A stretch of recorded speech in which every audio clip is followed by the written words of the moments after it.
Hello and welcome to the ESI Africa Studio.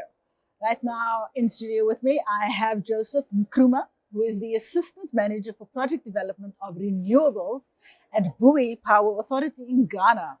So, hello Joseph. Hi. Very nice to have you here in the studio. Nice to be here. Yeah. I'm so happy. And you just very recently got to Cape Town. Yes, this is my first time of being in Cape Town. And I think that the country is very nice. I love it.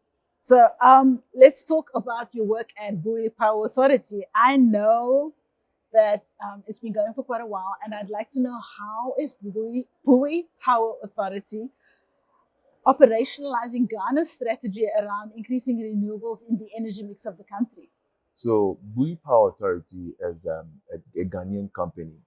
I would say a sister company to Akosombo, the main company that was built first those days when Nkrumah was a president.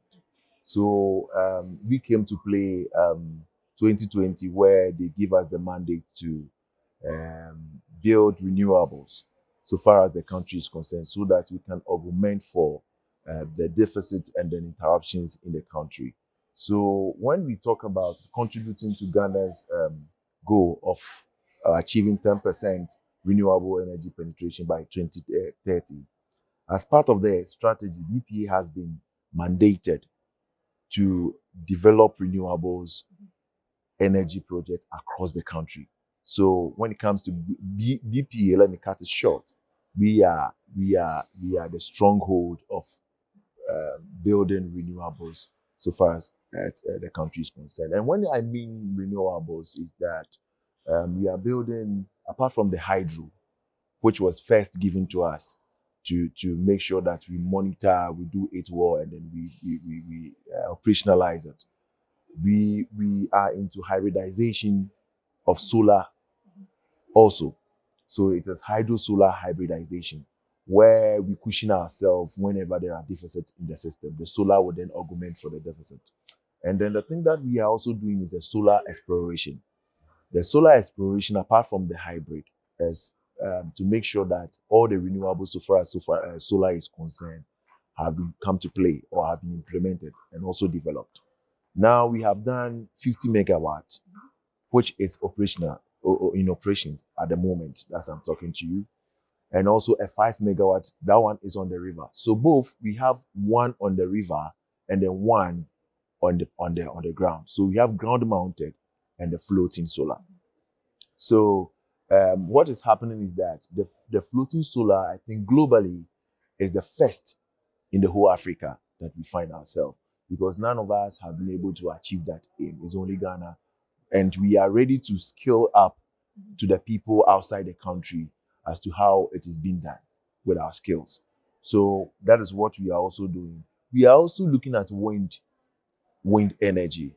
Wind energy, specifically, when you come there, we have done 30 kilowatt wind, 5 kilowatt wind energy.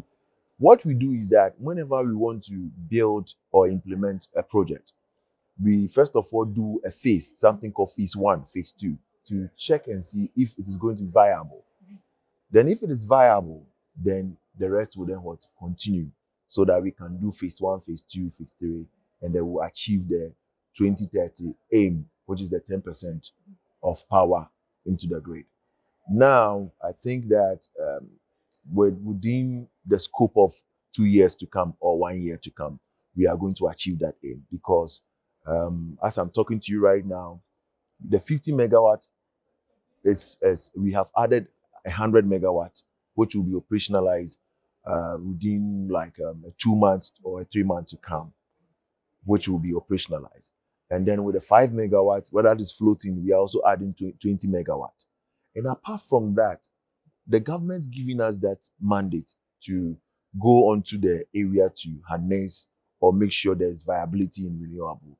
We have certain part of the region where we've taken lands to also implement and develop the solar. An example is Yendi, which is also coming out with 50 megawatt.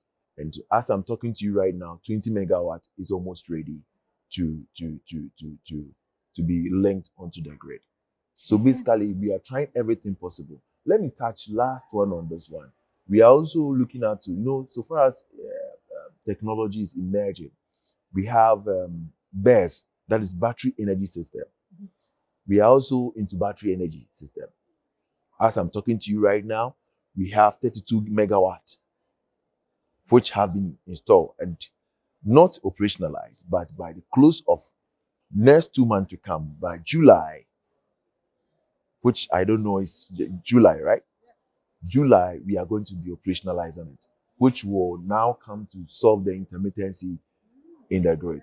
Really useful. Yes. Yeah. Also, I think since we are the horses of the country Ghana in renewables, we are also bringing out EVs. As I'm talking to you right now, we have EV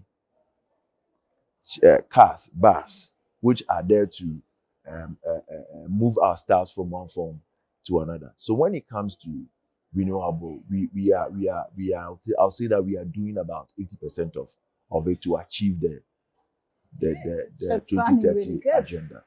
Yeah. Now, I know a lot of work has been going on also around the hydroelectric power station on the dam, and that's where your floating solar actually is. It's the 5 megawatts. So let's talk about just what's going on around there, because it looks like you're building up more generation sources around in the dam. And do you have any plans also for building out the actual hydroelectric sources? Sure. We are. That's why I mentioned anything that is renewable. We are the leader in it because the government has given us the mandate. And let me chip in this one. Now the government is also trying to go into green transition.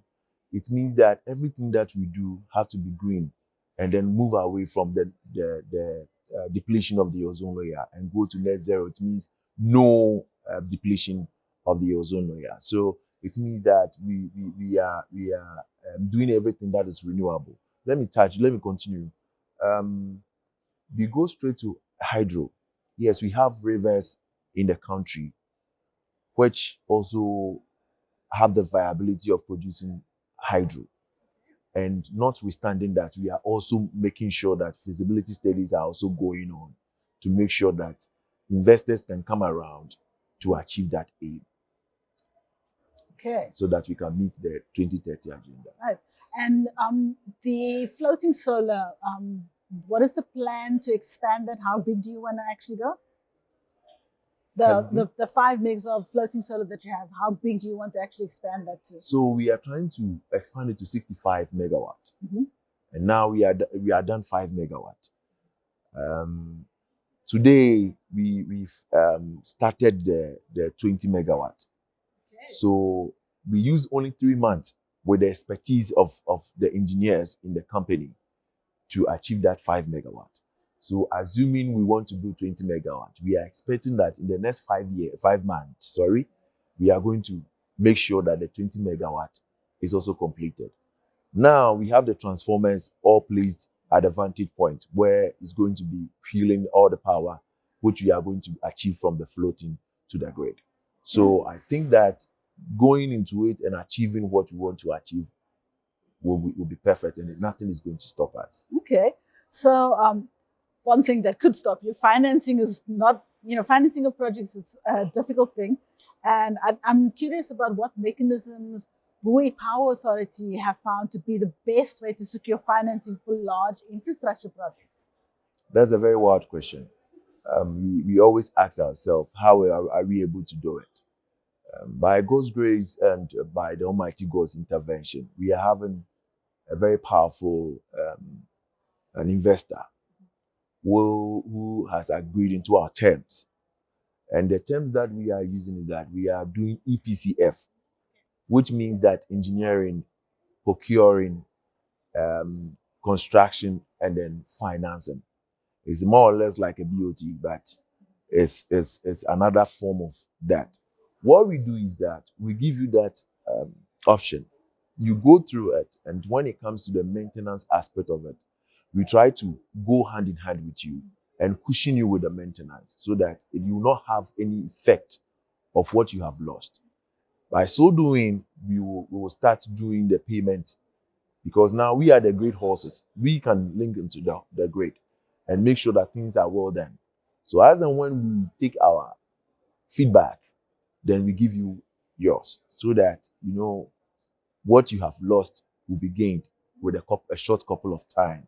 And then also your money that you have lost, you won't feel like maybe you are not there. So now, as I'm talking to the Chinese, that's my energy that we've given the contract to. That's what we are doing to him. And I'm telling you, things are going on well.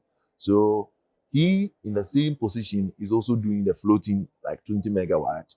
And he, in the same position, is also doing the 100 megawatt, because of how we've treated him well and how he has achieved his aim. So for financing, that is what we are doing. So it's quite a variety of different mechanisms you're using. Okay. Sure. Well, thank you so much for coming into the studio and sharing this information with us. Thank you very much. Okay. Thanks. And thank you for joining us. Please stay tuned for the next episode.